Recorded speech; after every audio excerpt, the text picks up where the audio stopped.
Hello and welcome to today's how-to, which is going to be how to balance. Sounds strange, but I found that there's definitely an art to balance rather than thinking, I'm going to come into my tree pose or I'm going to come into the pose that I want to do. There's definitely a few things that you can do which will help your balance a lot more. So first tip is to understand what grounding means into your feet. So whether you're taking your feet hip width distance apart and that you're spreading the toes so that you feel grounded, maybe give a little shimmy into the hips so that you feel heavy. It's important that you lift the toes up and then you drop them down, little toe, all the way down to the big toe, and this just allows you to create a base. So you've created almost a wider base for yourself, so you feel rooted to the floor. The next step is to shift the weight from side to side with your toes and your feet still glued to the floor. So you can see my body moving and I'm shifting that weight from side to side. So for example, when you want to come into your tree pose, on one side, shifting the weight, lifting the other foot off, and then popping the foot down. Also, it's important to know your own limits with your balances. So whether you need to take it slightly easier before you go into the bigger, more advanced poses, just find where your limit is first and then work your way up rather than pushing yourself and then thinking, oh, I won't do that again. Build your way up and enjoy the journey with it.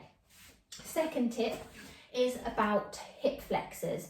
A lot of the balances require you to have strong hip flexors and also flexible hamstrings, which for many of us is difficult to come by. That's why we do yoga, to help our bodies become more flexible and nimble, but also our minds too, to know that we can do it.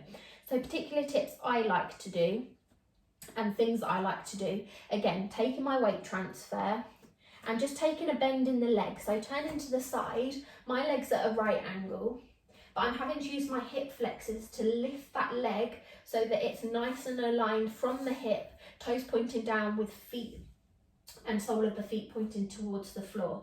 I'm having to shift the weight and strengthen my ankles to keep my leg lifted in this same position, and also my hip flexor to help the leg stay this way. So that's a really good move for you to try.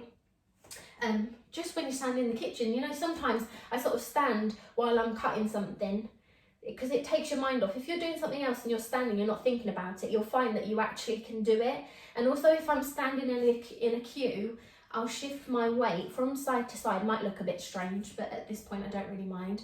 And just shifting the weight from side to side. See how long you can stabilise the ankle for before your foot is completely onto the ground and it feels still. And then change. So all little things. And also for our hamstrings, poses that are like a really simple forward fold, using your block for a little bit of height if you like, nice soft knees and gradually radiating the energy through the hamstrings, or even your seated forward fold. So with legs out in front, give the legs a little bit of a shake. You could even use your strap around your legs to bring yourself forward. All these little things will help you in the long run with your balance, and you'll notice such a difference when you're not focusing on the end goal too much, and you work on the little things that help you build up towards something new and a little bit of growth on your journey. So I hope the tips that I've given you today have helped, and remember, you can come back to this video at any time if you're thinking, oh, I need to watch that again. So I hope you enjoyed, and I'll see you for the next video. Bye guys.